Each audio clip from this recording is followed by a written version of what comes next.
Les feux de Bengale, une pratique jusqu'ici très courante dans le monde de la nuit. Des images qui appartiennent désormais au passé pour cette discothèque niçoise. Nous avons décidé de stopper les feux Bengale, même si aujourd'hui nous les utilisons avec du personnel formé. Nous avons décidé de passer à la LED, qui est pour moi le futur. La sécurité avant tout. Ici, le plafond, le mobilier et les décorations sont déjà ignifugés, mais utiliser un dispositif sans étincelle représente aujourd'hui un passage obligé selon le copropriétaire de ce club d'une capacité de 1000 personnes. Même positionnement dans cet autre établissement niçois. Ici, les dernières bougies étincelles ont été utilisées à la Saint-Sylvestre et la direction n'en commandera pas d'autres.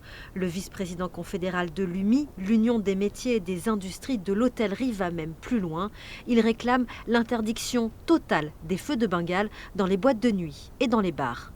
Dans nos établissements français, la réglementation étant tellement stricte, on est en principe à l'abri. Mais le zéro risque n'existe pas, donc mesure de bon sens, éliminant tout risque de propagation au feu par des dispositifs qui sont des dispositifs de combustion et partant sur des dispositifs à LED sans risque et qui seront aussi festifs pour animer nos soirées.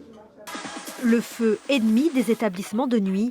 Cet été, une autre pratique avait relancé la polémique. Une jeune femme avait été brûlée au 3e degré dans une discothèque de Juan-les-Pins à cause de shots enflammés sur le bar.